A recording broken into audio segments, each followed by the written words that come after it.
You're listening to The People's Pitch, the official podcast of Minneapolis City Soccer Club, brought to you by FootballStadiumPrints.com. Let's start the show. And as I talked about just a couple minutes ago, as Joe Watt stands over this one, he appears to be the one taking the penalty here. This is a huge confidence booster if you're Duluth. Worst case scenario for City right here. And it stopped! Yes! And it stopped! Totally redeems himself. Matt Elder redeeming himself. Oliver with the right foot. The shot of the goal! Oliver! And Justin Oliver will break the scoreless tie. And it is 1-0 Minneapolis City. Is Hutton now on the offense with the left foot. And it is now 2-0 Minneapolis City. Good finish. Nick Hutton taking his quick victory lap. Welcome back, you murderers. This is the People's Pitch Podcast, the official podcast of your Minneapolis City Soccer Club. I'm your host, John, and with me, as always, is the Nate Morales. Sorry for the long delay, folks, but we had a whole bunch of stuff that has been going on in and outside of city headquarters. We are back, baby, and we are ready to turn the page to year 7 of our social experiment. Nate, how are you doing, man? I'm good. I'm doing really good. I'm just gonna stir this drink real quick. Can you hear that? I'm actually awesome. I think that, it's funny because we kind of wanted to do a podcast for a couple weeks ever since, because we did one after the Christmas? MLS draft. Yeah, we did one after the MLS draft and everything was going really well. And then it's just like, man, what are we going to talk about? There's really nothing except for the Futures, announcement, really. except the announcement. And we knew it was coming. Yeah. So Yeah. this is the week where like all the news hits at once. And now we've got now the podcast has got to ramp up because the season's going to start. Yeah, dude, we're starting. So there's a shit ton going on around the soccer world that we know you want our hot takes on, and we're going to give it to you all tonight. Okay. First and foremost, it's so hot. We're going to give it to you all. Yeah, we're going to give you so much hot.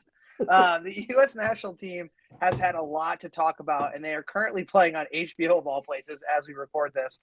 There's also the Loons. They've been up to their old off-season ways again, and we'll talk about that. And then we get back to Crow things. We have the man, the myth, the legend, new general manager of Minneapolis City Soccer Club, Matt VanBenschoten, in the house tonight, or as he probably heard them say in the Netherlands, the Hus.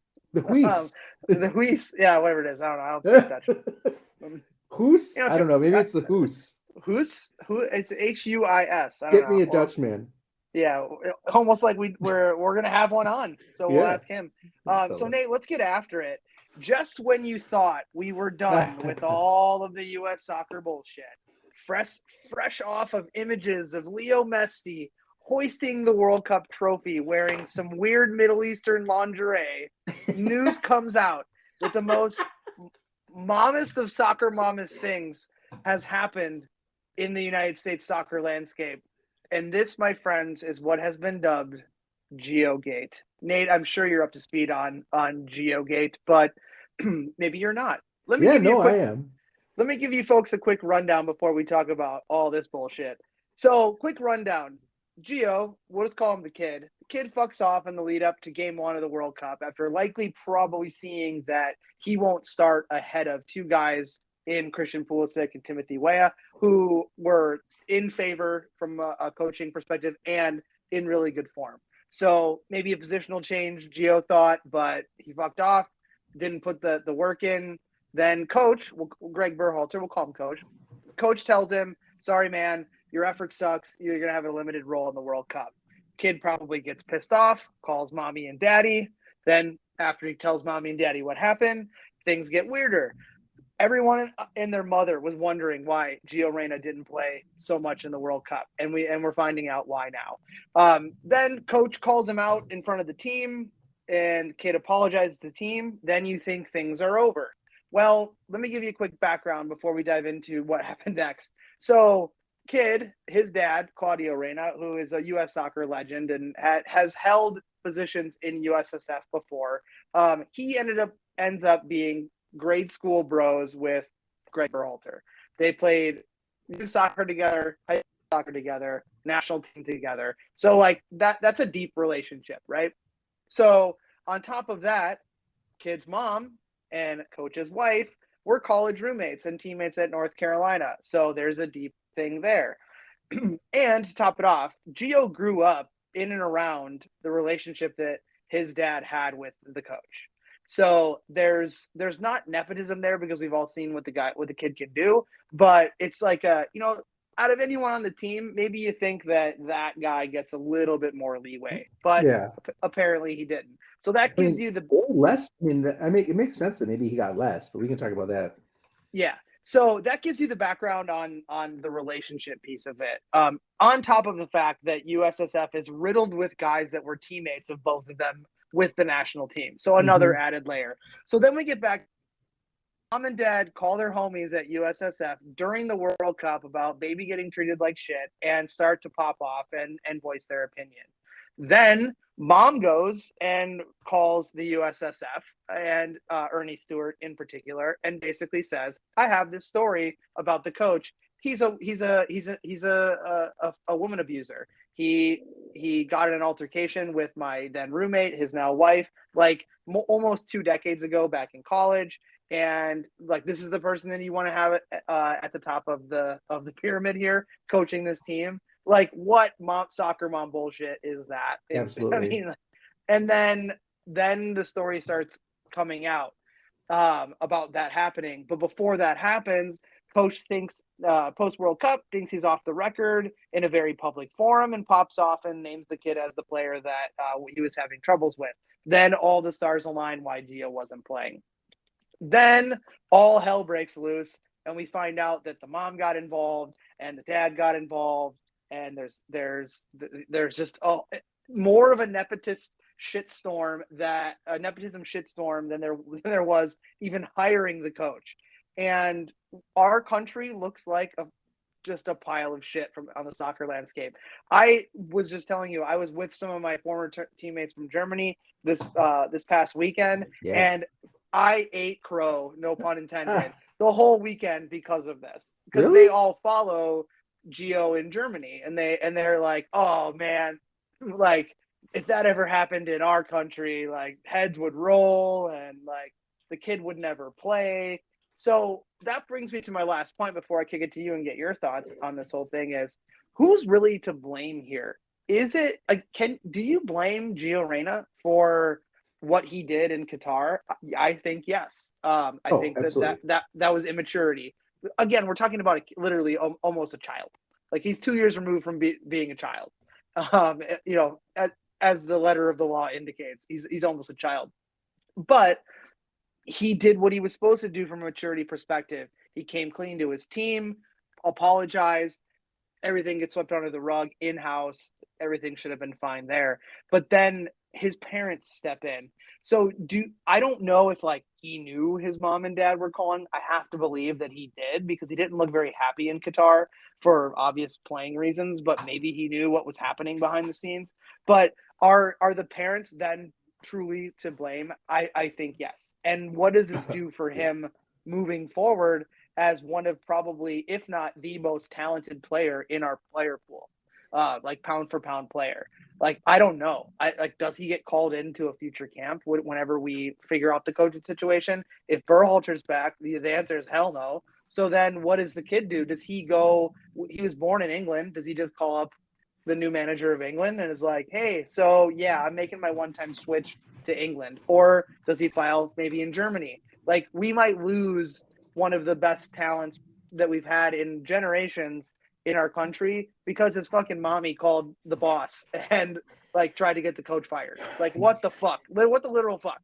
Yeah, I didn't even think about that, John, right? Like, how I did kind of have a note here after a few points questioning that very same thing. How will this, because it's clear this will backfire, has backfired, and how will it affect his club soccer prospects? I didn't even think about the fact that how is it going to affect his prospects with U.S. men's national team. I mean, I think you're right. Like, like you said, from the start, like, Gio Reyna is a good player, a borderline great player that could have been the next, might still be the next, Big thing. Pulisic, right? Like everyone thinks Christian Pulisic was going to be the savior of this team. Gio Reyna kind of in the same boat there. But I think it's clear from this and from the arc of his career that he's clearly had all the opportunity in the world handed to him. Like if you grow up in that house with that dad and all of those friends of your dad, right, in that environment, like how could you not become a good soccer playor and get but also how do you not know how it all works? Well, I think that giving him the benefit of the doubt, maybe he was knowing how long he's known Greg Berhalter a little too casual, right? I would say it's probably it. Yeah.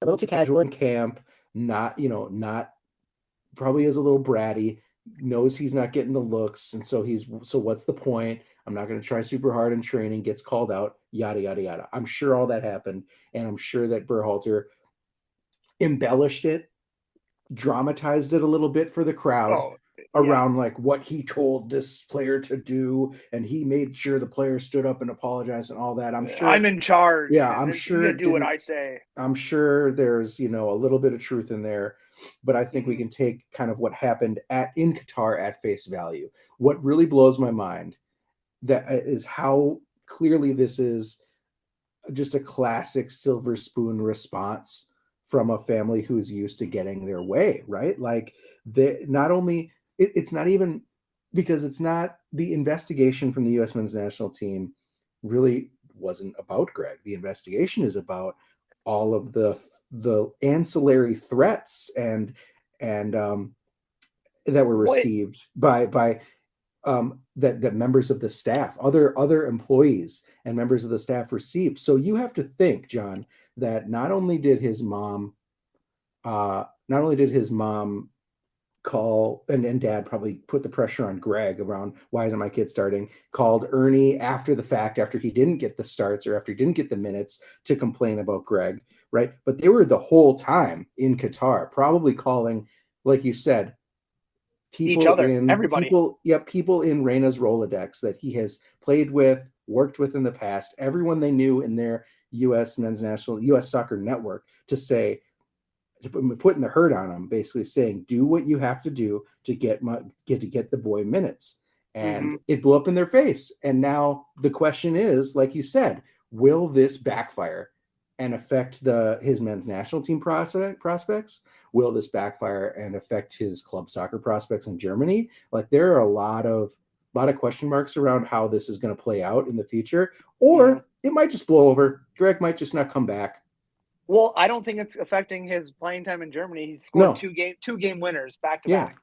Like it's not affecting that. But I don't know, man. It's just it's just like, God damn it. Why? This is why we don't have nice things.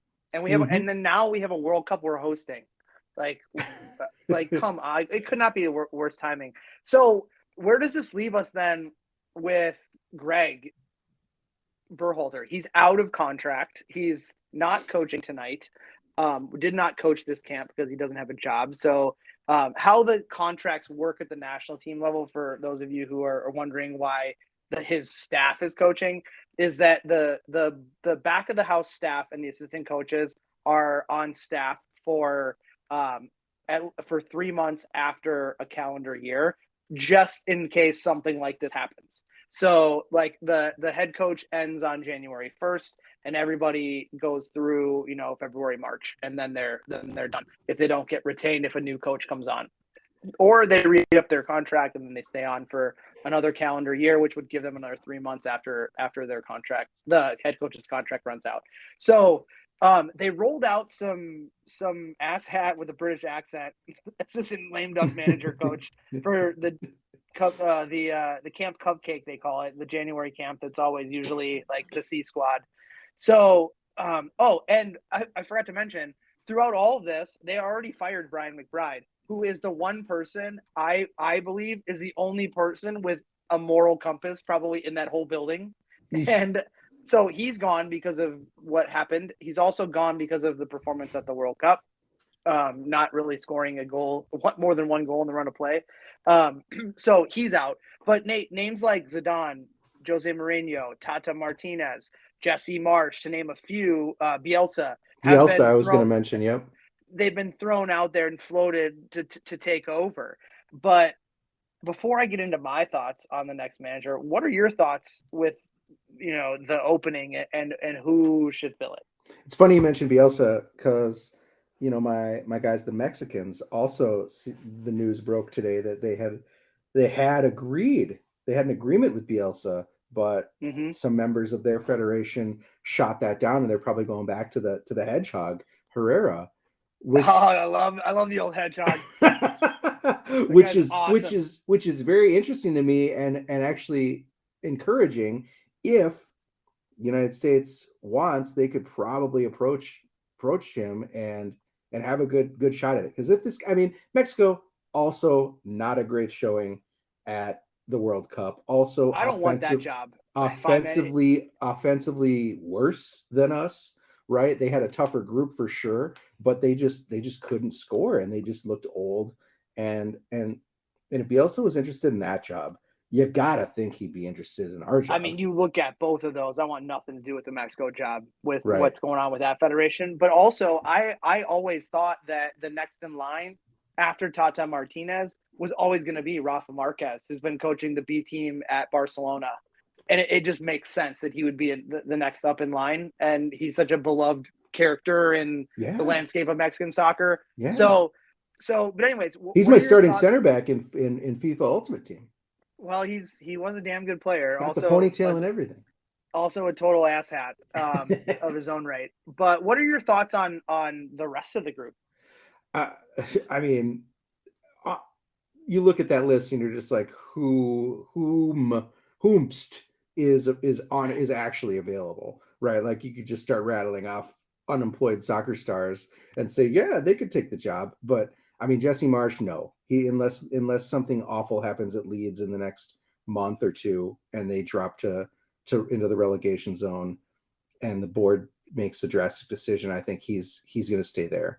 I think if we look Jose's way, I will be very upset. I think he's one of the biggest assholes in soccer. I think every club he touches hates him when he leaves. Like there's just talk about a culture killer right there.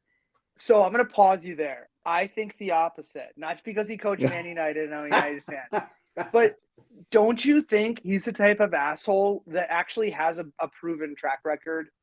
He does well wherever he goes. It's usually like disagreements and with players and the stuff that comes with more club soccer than international soccer. Sure, that's but fair. Don't you think he's the type of asshole that we need to be like, oh, you want to tell me that I have to have 25% of my roster be MLS players? Go fuck yourself. I'm trying to win a World Cup. And get away with it. You know what I mean? Like maybe. Jurgen tried, but he's just like, your tiny little German who was like, with his little voice and didn't really have the backbone that I thought he was going to have with trying to take control. And he wasn't dealing with the same pipeline that you would be now. You're right, exactly. But still, he wouldn't deal with Jose would not put up with any of the bullshit coming from the relationship with MLS and continue. I just want to throw that in there because I think that he actually might be a good idea. But continue. Yeah. So I think Tata Martino would be a sweet option. I don't know about Zidane. He already turned it down. He didn't speak English. Oh, I was going to say just because he was a great player and a coach for a big team, you can't assume he would take the job. He already turned it down anyway, like you said. But who was the guy we talked about a couple weeks ago who just got fired from Spain? I'm going to get into that because I think I think he'd be my top option, honestly. So cat's out of the bag. That I was going to say, you back the Brinks truck up full of cash right to Luis Enrique, and you're like, here's the keys, bro. Make it happen. But I think my thoughts on the job itself, it's such a desirable job, but it has so much stink on it. You look at the FIFA scandals, you look at how corrupt CONCACAF used to be, and they're trying to clean it up. You look at the federational nepotism that we've had with his boss will be the brother of the guy that likely isn't coming back.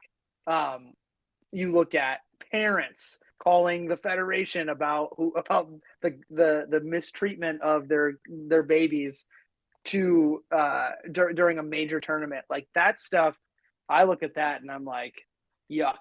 But I don't know because in this instance, when you talk about a guy like Luis Enrique or Jose or Todd, or all of those coaches are legendary, like larger than life coaches. So, but do you think it matters with a mom who's willing to do that? Yes. Or I mean, yes and no. Like the mom can call up, the moms and dads can call up and shriek all they want, right? But it's like, well, you're not calling your husband's college roommate anymore. You're calling one of the greatest coaches that has ever coached the game. Right.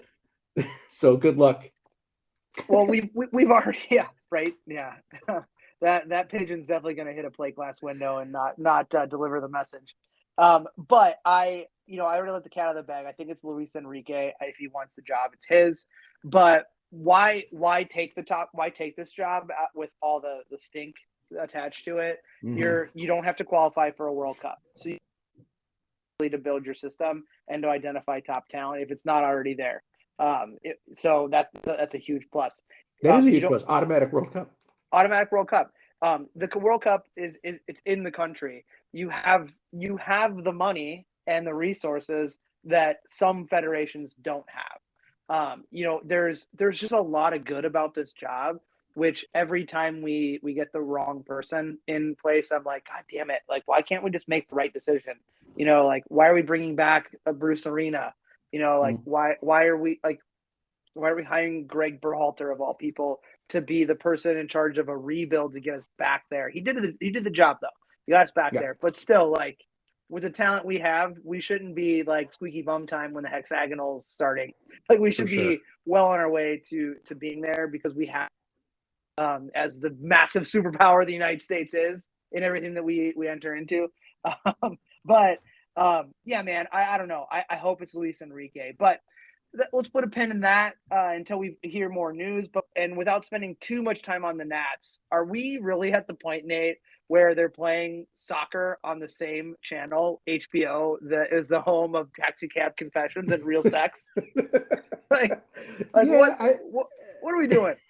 It's just like we are truly in the new era of streaming rights, John. When you think about MLS going to Apple Plus, HBO, there's HBO getting this. I mean, it started with the Premier League being on Peacock, and it's just like, this is life now, man. And you've got to have all the subscriptions, or you're not going to get to watch what you love. And so much for cutting the cord. Now you're paying even more. So that's great. Awesome. But John, I'll tell you, man, it like you said, not to talk too much about the men's side. Let's move over to the women's, because the men's team mired in bullshit. The women's team came back from New Zealand, big winners, man. They took it to the Kiwis, scoring 9 goals over 2 games.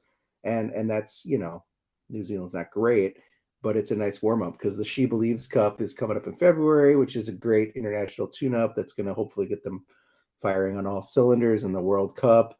I think if you look at the women's side of the game, the worry really is, and has been, you got the new coach, you got a rotation of veteran talent out. Julie Ertz out, had a baby. Sam Mewis out, injured. Carly Lloyd retired. Alex Morgan's on her last legs. Yep. You get young players. Rapinoe, of course. Rapinoe also just the victory lap. But you've got these young players coming in that are largely unproven, incredibly dynamic, but very exciting. Very exciting. But who do you got to figure out who to rely on in some of these clutch positions, like defensive midfield, to replace Julie Ertz. Like, we might be in good shape. We might not, but it is nice to have a team that wins, isn't it? It is. I really never worry about the women's side. I think we're light years ahead of things on that side versus the men's team. But what I worry about, Nate, is the rest of the world taking giant leaps forward while we either maintain or slightly grow. So my only thoughts are, when will it be like the men's team for the next generation to come through and really get their shot? And you spoke to it. And if we're going to, or are we finally going to see a Women's World Cup where instead of being ours to lose or a major contender, and we crash out in the group stage with the early knockouts on the back of a bunch of old ladies who should have been replaced probably a year ago. Yeah, I mean, I don't know if that's going to be the case. I think we might this might be the year where we exit early because we've got so many young players that are in to replace, and it's going to be like you said, Alex Morgan on her last legs, Tobin Heath on her last legs. Pew. I mean, you could name 15 players.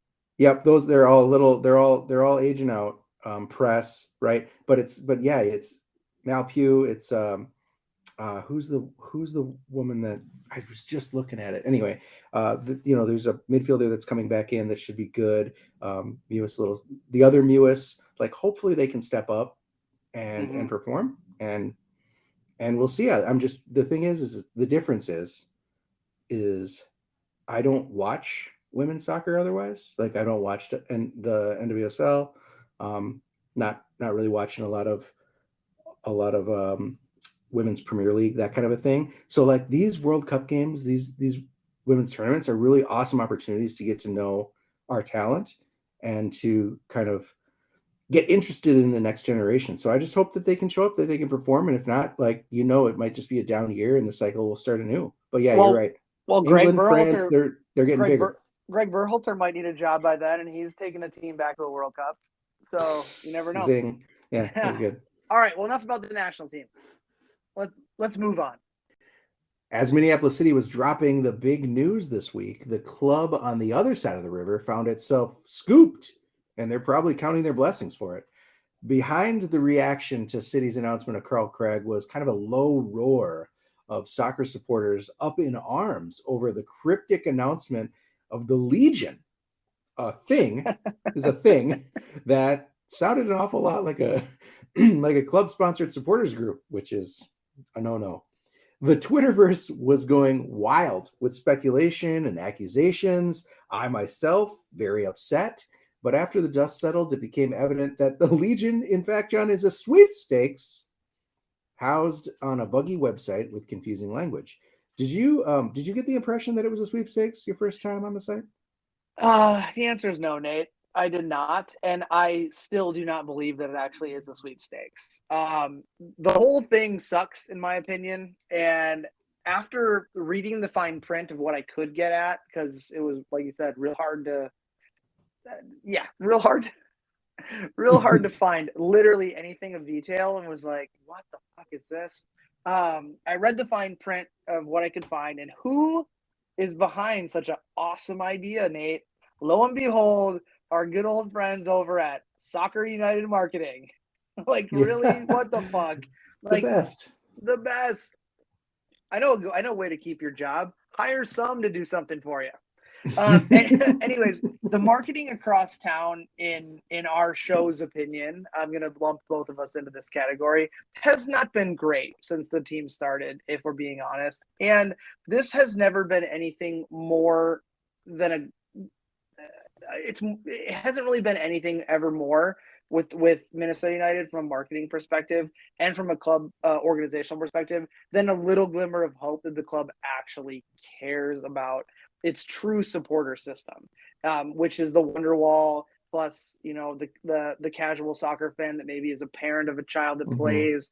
There really is never a true full-on investment into those folks outside of just lip service. We've talked about it at length, but this is just another bruise, and I think a very public dark bruise that the org over there had to quickly backpedal from through social media. And if you ever we're advertising and marketing guys.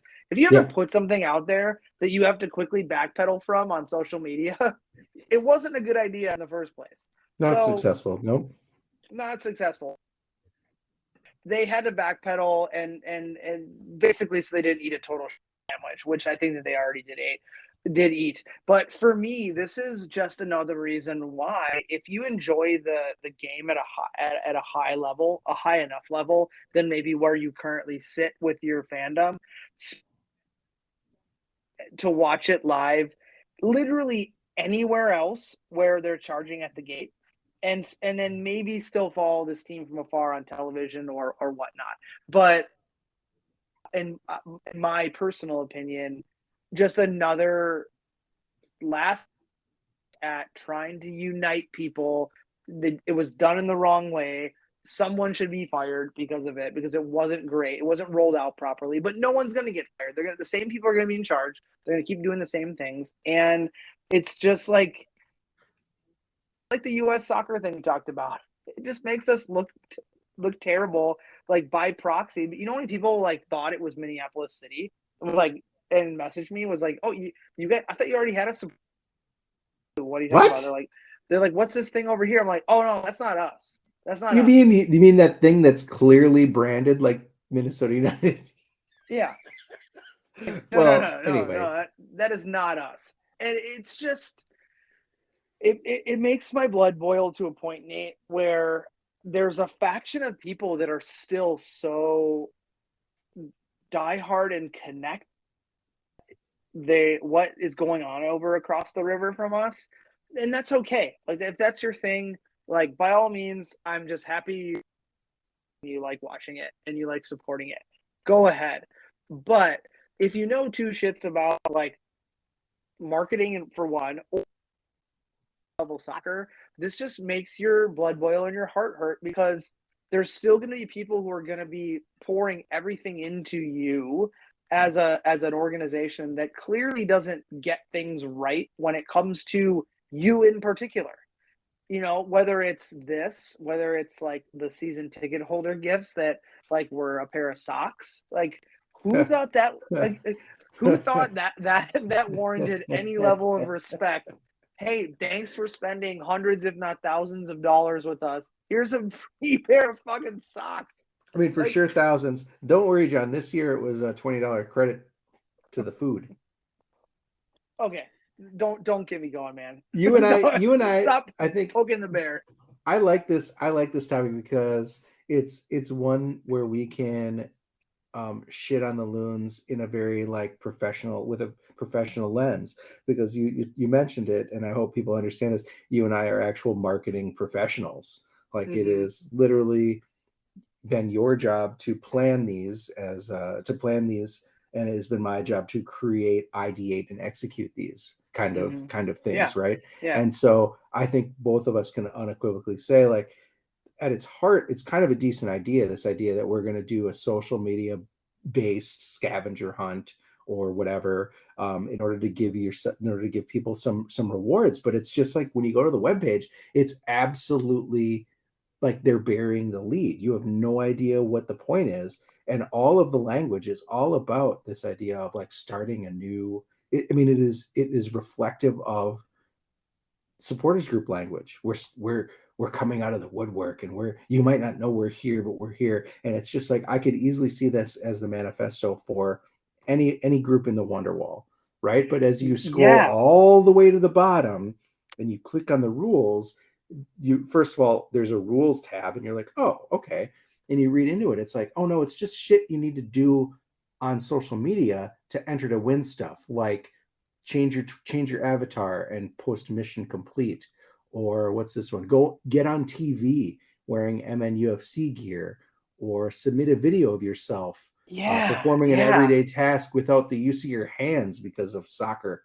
Right. So it's like the concept is there, right? Like we're gonna drum up hype and get people to show how much they support their local club, but it's just like the execution is very, very muddled, not great from a creative standpoint. As a creative director, I am fully qualified to say that.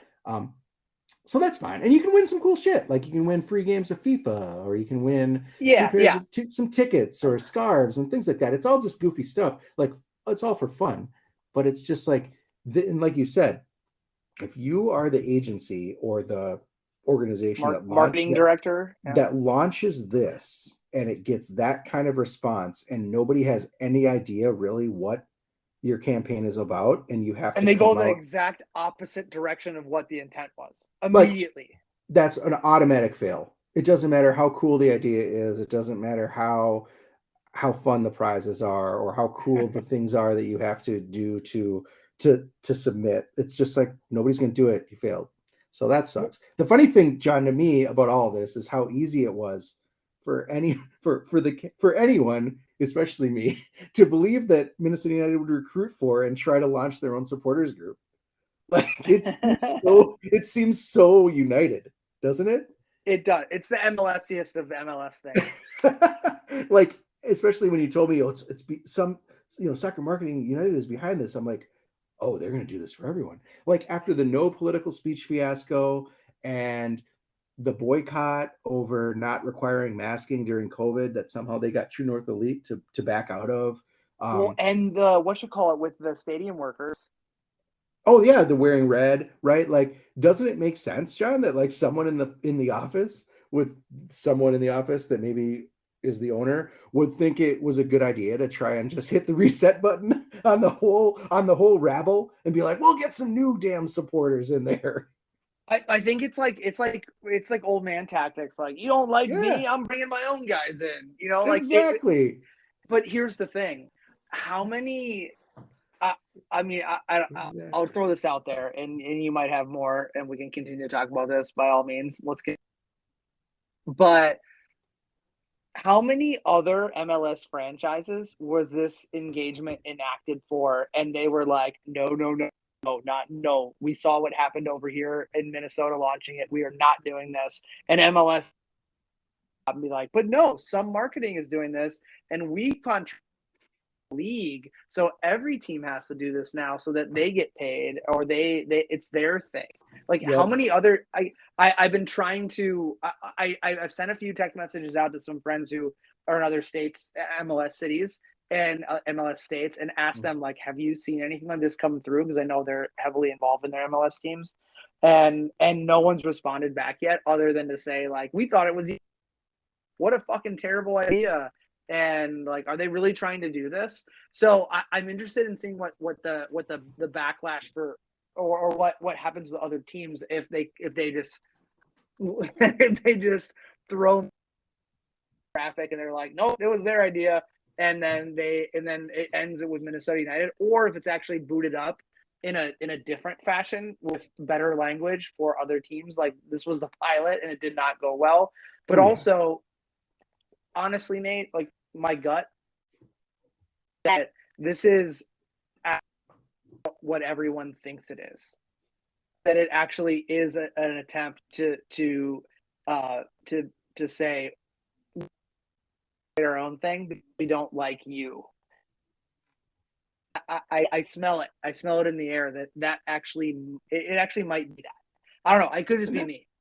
That's what I'm saying. Like, it's not beyond the pale. Like, it feels so plausible that that's what it could be. So I guess we'll see. I doubt, there's only so many prizes, so maybe it's just a way to gather up contacts, whatever. I'm sure there's going to be some overlap, but I'm with you, man. It's just, it's to sum up, to move on, poorly done. Hopefully, it's an understatement, man. Hopefully other clubs will learn from this, and it'll probably get rolled out in version 2.0, 3.0, whatever, across the country. But if it doesn't, then it's just like, wow, I'm glad we were the guinea pig, because this was fun.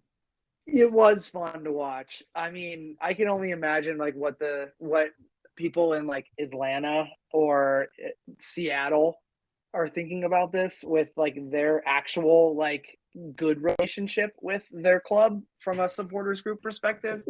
Like, holy shit, can you imagine if this rolled out in Seattle or Portland? Oh man, there would have been like epic in the city square, like whoever was responsible for this. But at the end of the day, Nate, to put a bow on this one, I'm not surprised, first and foremost, that this is a thing that happened. I'm not surprised that some is part of it. And I won't be surprised if it actually, a few years down the road, the Legion pops up as and they have their own flags and their own privileges as being part of the Legion that folks like True North Elite used to have and no longer get. We haven't had a guest on the show in a grip. I think it goes all the way back to Zach Susi ahead of the let him loosey. the state high school tournament. But with all the news coming out of City HQ, we knew that this was the perfect time to get back into the rhythm. So we are excited to welcome back to the show Minneapolis City's general manager, Matt VanBenschoten. Matt, welcome back. I guess you could just sum it up by saying it's been a pretty quiet week around city headquarters, huh? Yeah, just regular old week. Not a lot happening. Same old, pretty mundane. Same old. Yeah, exactly. Not much to report. Well, Matt, it's been a long time since we did this part of the show with you, where we get to talk about all the great things you've done. When you first came on the show as a bright-eyed and bushy-tailed U23 coach, we talked about all the great things you did as a player and as a coach in youth ranks and with Bethel. But today is the day where we talk about all the great things you did as the head coach of Minneapolis City. So let me begin. You started last time you were on. I think you were like closing down your in-laws brewery. I remember that. I was 100%. Yeah, you were. Yeah, like shut up, Nancy, and get out. So you started in the winter of 2017 when we were rebooting the season up as a leader of the U23 squad, and then took over the first team in the winter of 2018, so full calendar year after, and was at the helm all the way through this past summer before moving roles to the general manager spot. Your record as the first team coach was 25 wins, 15 losses, and 3 draws. A lot of either go big or go home. That record indicates not a lot of draws.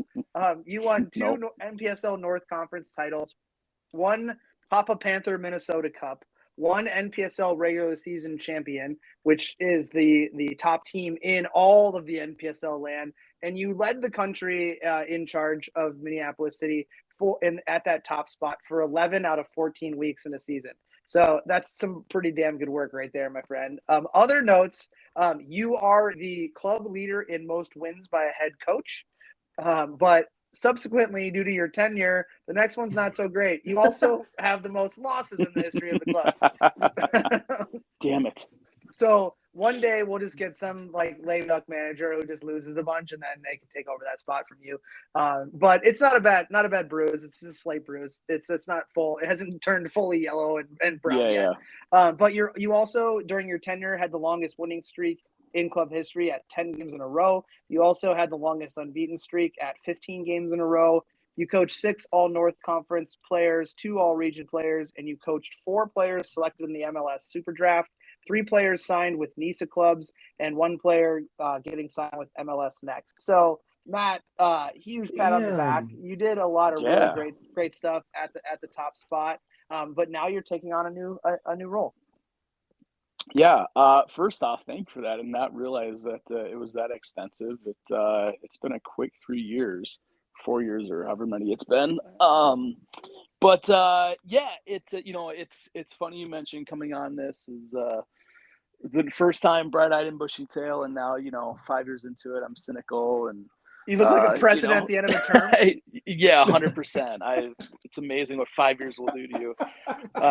It's not good. No. You're like, man, Obama looks like shit. I'm so tired. I'm so tired. I just want to nap. Citizens, stop singing. It's been a fun ride, man. It's been fantastic so far. Obviously, things have been changing recently, but good changes for the better, and it's awesome to see the club evolve and get better and bigger, and just continue to try to push the limit, because that's the whole point of what City is about. So yeah, I'm excited for the new role, the new challenges that'll come with it. It'll be a little bit different than being on the field, but hopefully there will be less red cards, not no red cards, but less red cards in my position. So we'll see. You mentioned it, man, like the roles, the club evolves, changes. As the club does that, year after year, they tend to add positions. They shift responsibility around. And just like in the case of Adam Pribble, you move on, you get another role in the club that, you're needed elsewhere. What does the general manager role entail? It is a relatively new position to Minneapolis City, but again, club's growing, more responsibilities are getting passed around. What are your responsibilities, and how have you found it so far?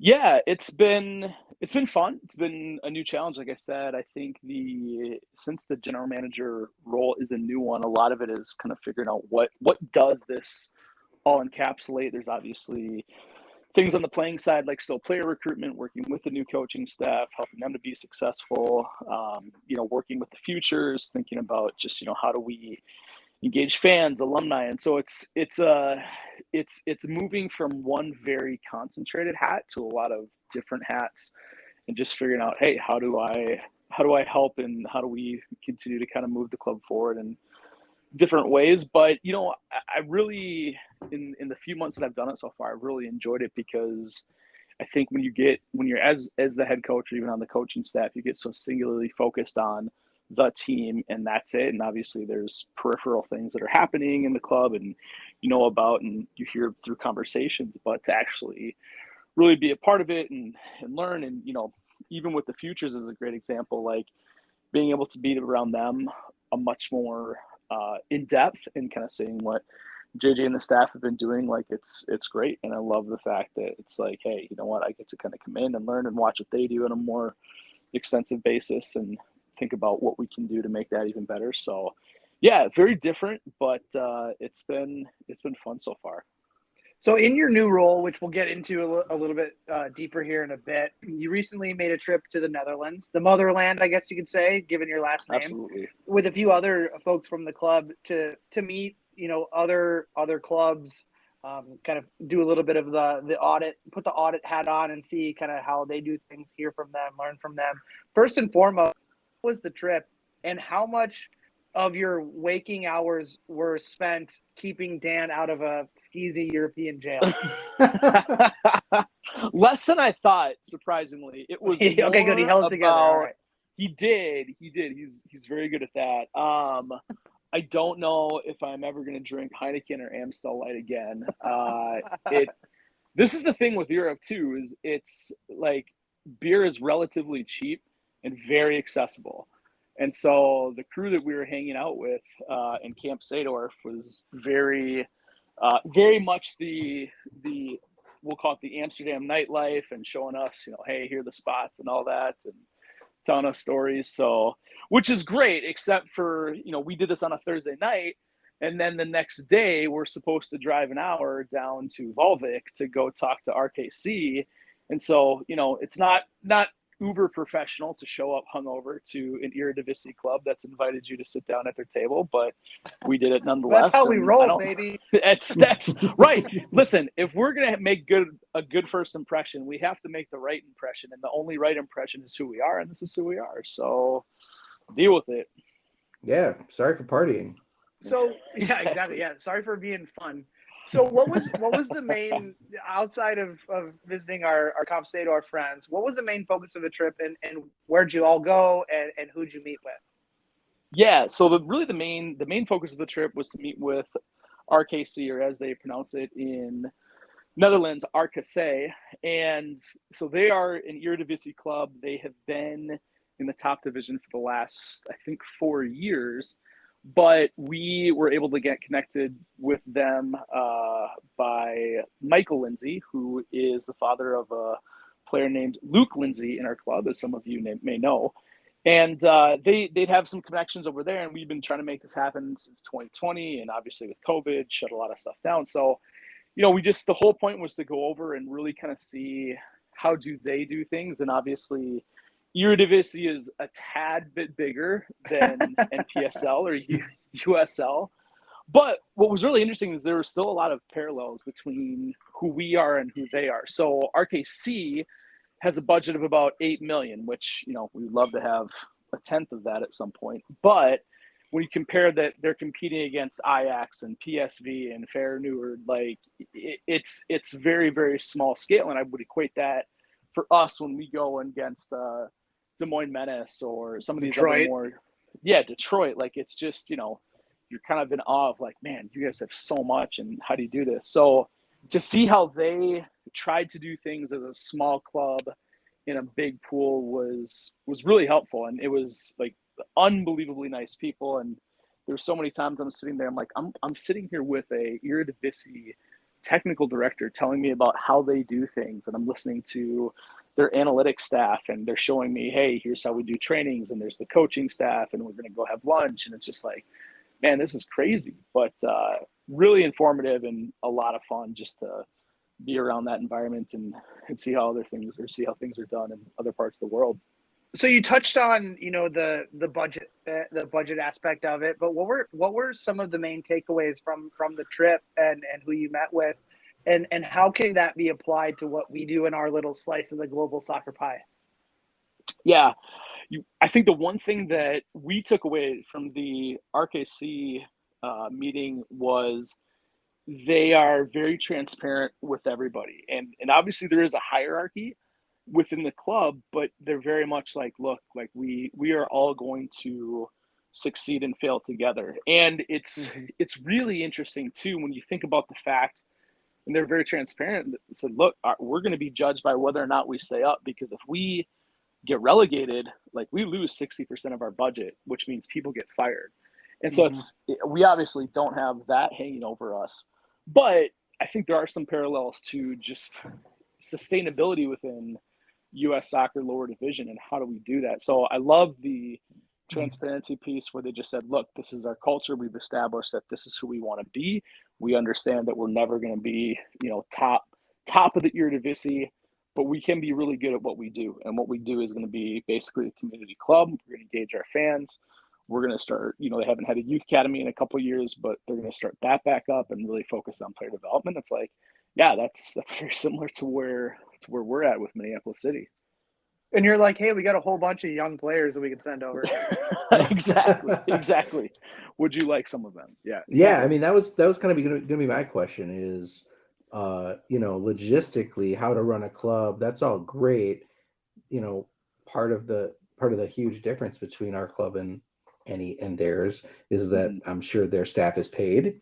Their staff, it's their only job, right? There's just a lot of extra focus that can be put on. So there are lessons that you can take away about these kind of things. But ultimately, it's like, who do we have that can plan game day between the hours of 8 and 10 p.m. Right. 3 nights a week, exactly. right? Exactly.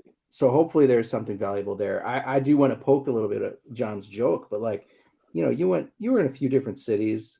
You toured a couple stadiums, and you met with RKC pretty extensively. Like, any inroads attempted to be made? Were you trying to talk a little bit about some sort of a pipeline? Like, it's great that our players have been drafted by the MLS, but I think at the USL2 or the USL2 level, there are a lot of players that are going to be looked over by the MLS, and they might appreciate a brief tour, a brief trip to Europe for a trial here or there.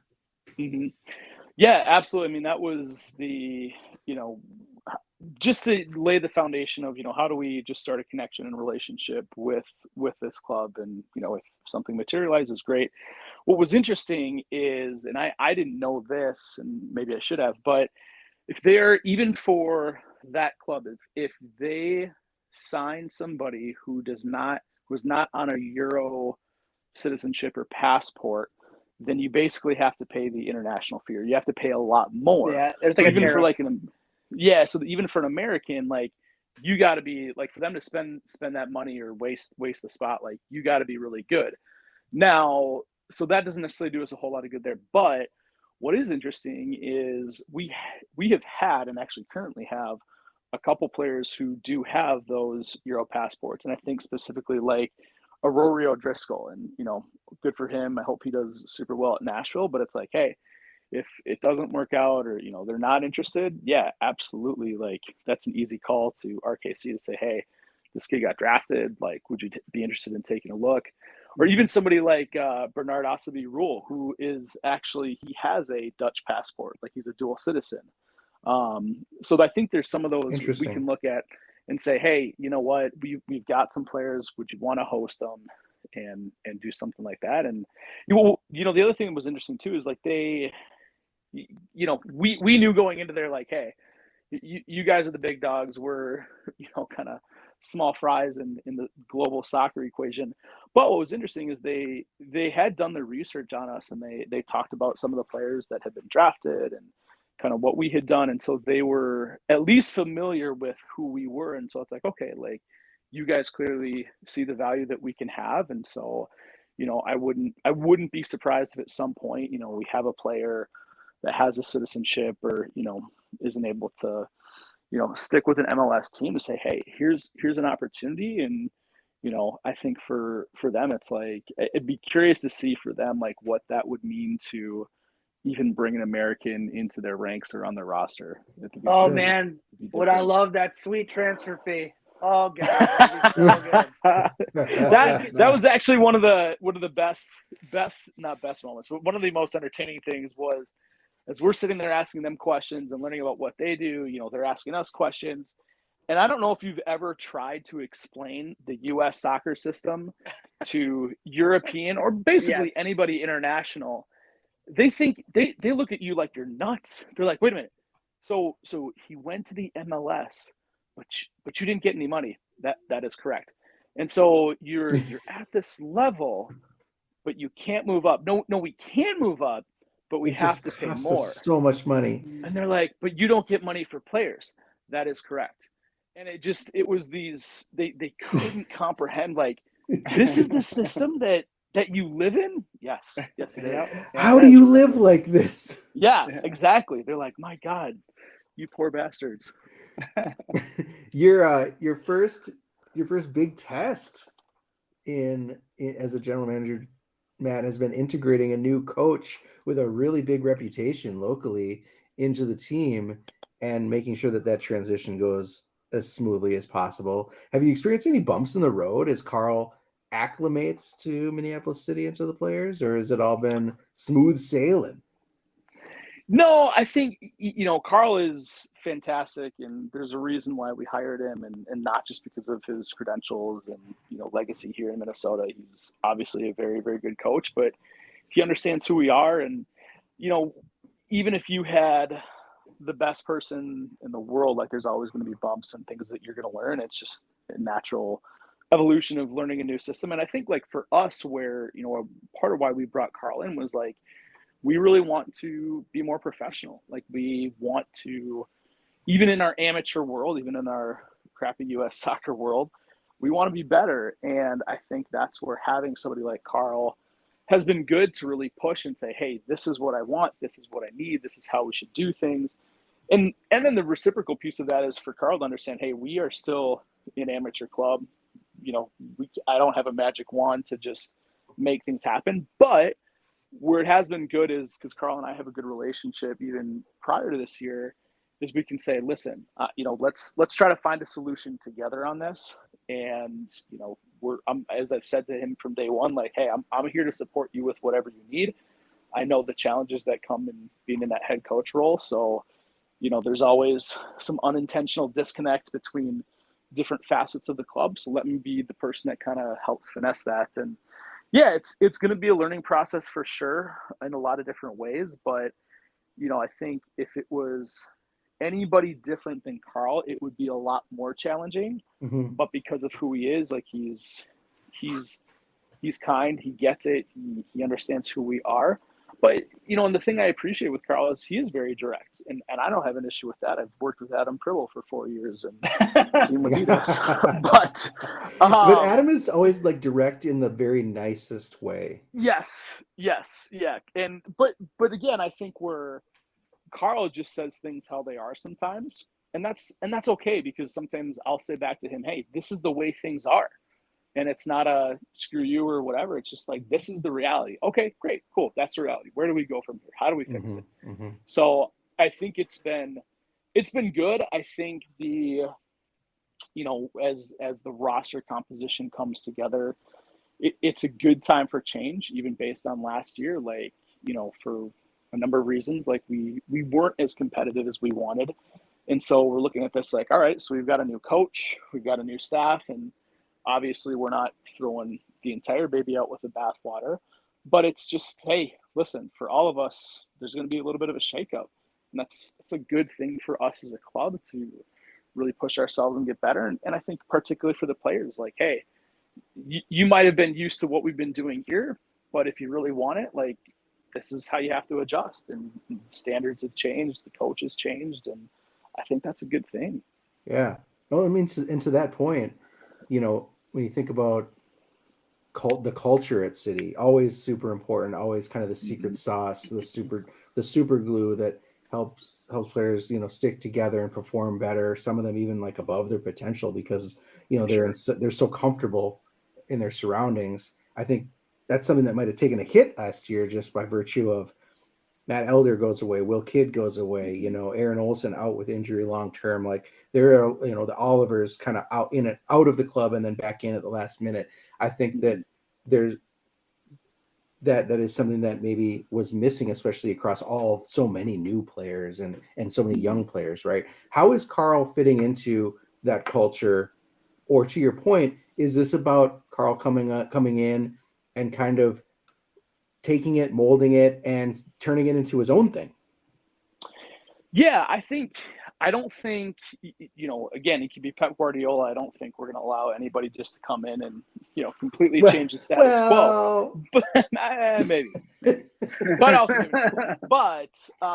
no, you know, with Carl, it's been a good balance for him and us for him to come in and put his stamp on what we are doing, and not to change, completely blow it up, but let's make this better or challenge some of the, you know, maybe conceptions or perceptions that we've had up to this point. So, you know, I think it's been good so far. And, you know, to your point, when you were talking about players and you talked about kind of the culture that we had with the Elders and AOs and Stiggies and little kids, you know, last year it was, you know, we started to see some of that in our players, but there was a lot going on. And so I'm excited for this next year to see some of that start to take place with some of these other players. Because even players that were with us last year and it was only their first year, like they're excited to get back after it this year for the guys that we've offered spots to. And I can see them, you know, hey, I want to play with this guy and, you know, stuff like that. So I think we'll start to see that next generation of, you know, Crows kind of come together and like, hey, these are my boys. And I'm excited to see that happen. I imagine that such a experienced, you know, kind of high profile coach is going to require a significant hand in the roster building. How are you? How is the club? I mean, specifically like you, John, and maybe Adam, if he's involved. I know he's kind of got baby on the brain, but yeah, he's got that going on. Yeah. How are you guys working together with Carl to maybe start building a roster for spring? How does that dynamic look? Yeah. So don't answer, John. I'm not gonna say anything. I'm watching the US. I'm watching the US game right now. You guys are just talking in the background. He says he's watching the US game. Thanks for paying attention. We know what he's actually watching on HBO, and that's fine. We don't judge. Yeah. No, it's been good. I think what we did was so it's a little bit different this year. Like we are not doing winter training because we don't have the US Open Cup. Most of our guys, it's kind of split between in town and out of town. So it just wasn't worth the money to do that. So it's been different in that regard, just because, especially for a new staff to be able to see guys has been more challenging. So I've even returning guys have said, hey, send Carl your video, which again, in years past, like, hey, I know who you are. It's all good. You don't need to do that. I got to do what? Right. But again, it's good because it just raises the standard of like, hey, nothing is guaranteed. Everybody's got to earn it. And if you want to be complacent, that's fine, but you're going to get passed up pretty quickly. So we extended invites to anybody from last year who wanted to return to come out to these combines. Obviously, there were some other, there's always new players who want to join, even from other clubs that reach out. And so brought them in and started to kind of go from there. And I think my list right now is at about 110 guys. So we're starting to whittle that down. I think we're down to about 40 or so right now. We've sent out, or we've verbally offered spots to I think 12 guys. The roster will be somewhere between 25 and 30. So, it's getting there, but I think the important thing for us and the staff is saying, you know what, we're going to be very intentional on how we build this. And a lot of that is going to be from me saying, hey, here's who we have as our pool. And Carl's kind of looking at it and asking questions. And obviously he's conferred with his staff and, are watching the video from the combines and really just saying, hey, here's what I want. This is what I need. Yeah. And this is the type. Is it like as in this is the type of player? Bring me these players, or like is it more like I've got a guy that you haven't talked to yet? There's a little bit of that, but I think where Carl is good is I think he immediately garners respect and interest from a lot of different people. And so they see Carl Craig and it's like, oh shit, I want to go play for that guy, which is great. So even just kind of who he has some of that. And, he everybody who is coaching here in Minnesota, he's probably coached at one point. So they all know him and he's a pretty likable guy. So they want to work with him. So it's been a little bit of like, hey, here are these guys who might be a good fit for us. Here's the profile of a certain position. But again, what's great is Carl understands, hey, we're a Minnesota-based club. We're taking local players. This is what we got. And he gets it. And so, we've been really good, I think, working together in terms of him asking me questions about certain players and, just even off the field stuff, like, are they committed? What's their level of, interest and things like that. So it's been pretty good so far, even though it's different. It's been good. So you're saying that Pablo Campos and Kevin Freeland aren't coming out of the old NASL days to no, not at the moment. But listen, this is Minneapolis City and it's USL and it's lower league, so literally anything can happen. John, who was the guy that played for Valora last year where you were like, I don't know why this guy's playing for the UPSL? It was Pablo Campos. It was Campos. Yeah. Former NASL MVP. I remember I texted Nick Kent and was like, hey, that guy you just banged around against for like the last 90 minutes? Well, yeah, he used to be the MVP of the NASL. I was like, good job. Well done, buddy. Like you didn't have much else on your plate. You talked about it briefly, but you're integrating a new coach, you're shaping the roster. We're in the midst of the future cycle starting up again, and you talked a little bit about that. But in the past, there's been that disconnect due to literally just lack of hours in a day between not being full time and having first team stuff for the first team coach to get involved early and often in the futures program. What were your conversations like with Carl about the futures piece of things and like how important it actually has been and it will continue to be to grow the players and the player profiles identified from that younger age group up into the first team?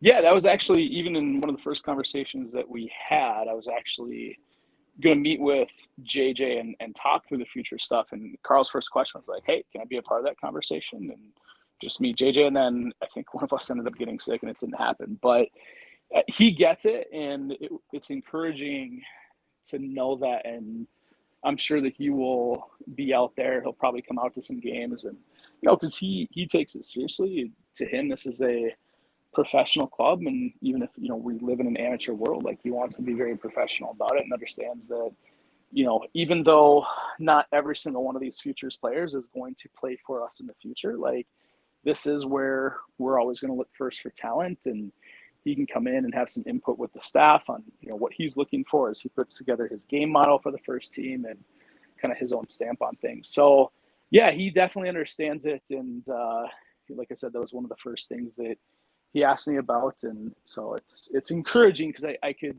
also see a first team coach coming in and just being like, this isn't my wheelhouse. This isn't my focus. And I don't want anything to do with that.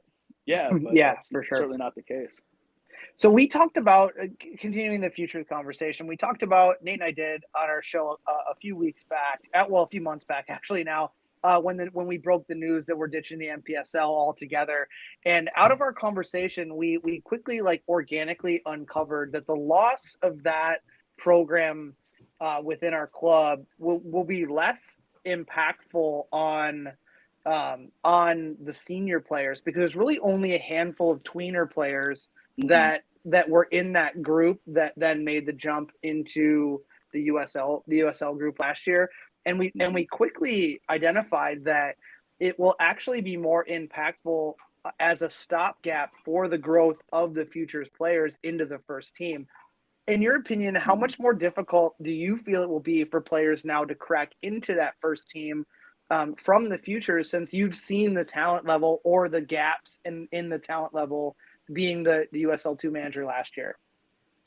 Yeah, it will definitely impact us not having an MPSL team for kind of up and coming players. But I think, again, given that Carl understands the importance of the future, and even how we started to do it last year, where, I was talking to the staff, certainly in preseason or before we started the season, are there any players who should be considered and at least come up to first team training?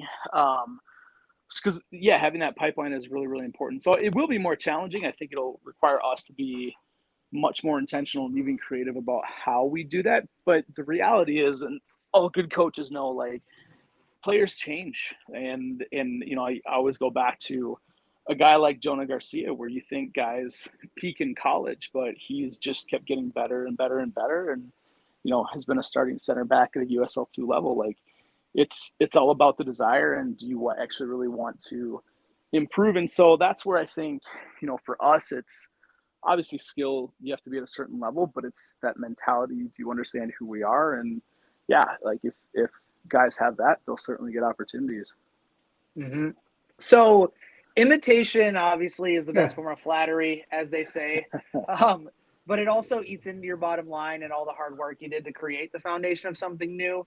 So due to the success of the futures in the past 2 years to develop like the next wave of talent for clubs, other clubs in our state that are competing against us or parallel or below us, you could even say, are starting to kick the tires on or roll out their own version of that programming. How do you feel about the impact of that, and what has it had, in your opinion, on the players interested in joining the futures and maybe the talent going elsewhere, or maybe even the second year player thinking like, hey, now why would I go do that when I can do this instead? Mm-hmm. Yeah, it's a great question. And I was actually surprised it's taken youth clubs this long to really start thinking about adult manager. Right? Because it really, like, I don't know, like, because even from an MNASL standpoint, I was pushing this at different clubs I was at to say, hey, you've got guys that, again, they may not be at the USL or NPSL level, but why would you not just make a men's team and, charge them whatever? So I'm not surprised that it's happening. I think clearly, like, per usual, we've been the trendsetters in that, and people have seen the success that we've had. And for when I first started this, I would get upset and frustrated about the fact that it's like, oh, people are just trying to copy us, and it's gonna, eat into what we're doing. And that's only true if we don't force ourselves to get better. And I think competition makes us better. And I also go back to, like, the whole purpose of Minneapolis City is to make Minnesota soccer better. And one of the challenges is, when you do an open trial or you have to make cuts and you stand in front of these guys, you have to say to them and really mean it, like, and we do mean it, like, we want to see you continue to play. We just don't have a spot for you. So if we can't provide a platform for you, awesome. I hope that you go find it with, anybody else, like, so that you keep playing. Because again, players change. And I think where it forces us to continue to do what we do is, if you look around the Minnesota landscape, like, yes, there are other teams and there's other opportunities, but I think the proof is in the pudding of, if you want to go to the next level, you come play for Minneapolis City. And that hasn't been a, 1 or 2 person thing. This has been, now we're on 6-7 players that have gone through our program and have moved into professional ranks. And so, that's where I think the youth clubs will be great and will give players opportunities. But for the best players, and they may not be the best players right now, and that's okay. Like at some point, if they're really about it, like I think they'll come back to us if we've done our job and continue to be at the level that we're at. So I don't think it's actually a bad thing. I think people who understand the landscape and understand what it's about, they get it. So yeah, like I'm not at all opposed to these clubs starting it, and I think it again just forces us to continue to be better at what we do. Yeah, I agree with you on that. And like me not really having a need to fill a gap on the senior side anymore now, with you being in the role and like some of the duties, I just, they're yours now. And I'm Thank you. I'm here to help if need be. But I've been moving more towards like helping out on the future side, because I still have a soft spot in my heart for that level and soccer journey development. And no disrespect to the players that we had, I could see it at the trials where in last season's version of the trials for the futures, I was like, oh man, like there are a potential of like a handful of future first team players here. And I didn't, and honestly, like, and again, all respect to the players that came out this year, I didn't get that feeling. And I didn't get that feeling because I saw what was happening in the soccer landscape. And it, but there's still some really good talent in there that I'm looking forward to. But I agree with you. I'm in the camp of this is good for everybody. And it stings when we're trying to do our thing and to live up to our club's expectations, and seeing another player go somewhere else. It sucks, but it also is a form of flattery as well, seeing them succeed somewhere else and knowing they had to stop with you in their journey. So I completely agree. I completely agree with you. For sure. I think for me, Matt, one of the things you said was interesting, that, we want to make sure that we're, the guys that come in, and John, you just touched on this too, like, yeah, if they don't get picked, we wish them the best. And I think though that those relationships are important, because those guys can form bonds with coaches or mentors or people that they know from wherever they move on to, whether that means I play college, locally, whatever. I mean, I think relationships are important, is my point, right? That like doing things the right way means that, like, yeah, we might lose a couple guys to wherever, I don't want to name names, and then in a couple years after they get to college, they'll come back because Jonah's their coach. I mean, you look at the futures roster and you've got 5 of the most promising guys from Augsburg on that squad, in the roster right now. And Augsburg was like the most high scoring team in the MIAC this year. Like, these guys just couldn't help but score goals. And so that's awesome. But I also think that, like, execution is also important in that it's okay to kind of let guys check out options, and maybe they'll find out that, like, making the futures squad for the Buzzsaw team means that I don't get any playtime for sure in anything real, absolutely. real, right? Or like I'm on an NPSL team now, which is great. Higher They level. They don't have any balls with air in them at practice. Yeah, and we're practicing on half a field, because that's the only thing we can afford. So execution is also important to guys. So where the cream rises to the top from a talent standpoint, also the cream rises to the top from like a club offerings standpoint and opportunity standpoint. And that's just gonna, that's where it's gonna come down to, like, is it a real opportunity that these other clubs are going to provide. Plus, and I think I'm cool with it. Like, our mission speaks for itself. Like, diverse opportunities are important, and I'm sorry we're not going to only take kids from, the eastern suburbs. Right, for sure. And I think you actually alluded to it really well, Nate, because you talked about the relationships, and we talk about, hey, once a Crow, always a Crow. And it'd be bullshit if we didn't mean that. But if we really mean that means that you have to allow kids to make their own decisions. You have to, if they decide that they're not going to play for me, you can't be like, oh man, fuck that guy, he sucks. Like that. That's just not how it works. I'm actually, one of the things I'm most proud about with City is like, I think that we have a good reputation in that regard in terms of with players. Like, they know that we legitimately care about them. We want to see them be successful.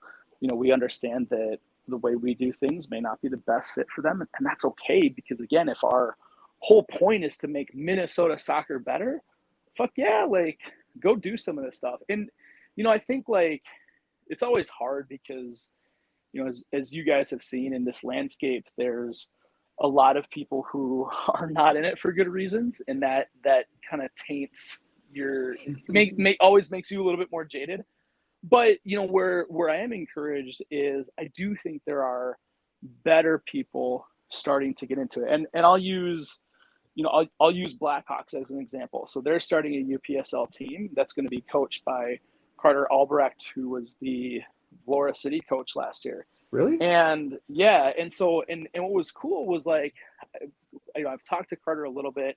Brendan knows him a little bit more because he's been at Blackhawks, but like Carter absolutely has like used us as a template and seen how we've done things. And he even, he was really gracious after we won and we beat them in the playoffs, and, even more gracious than I probably would have been at times.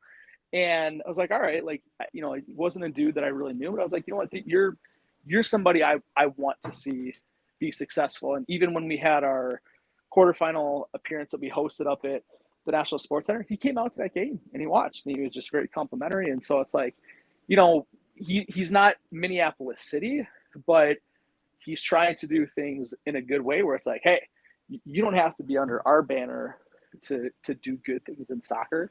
And it's like, hey man, if you can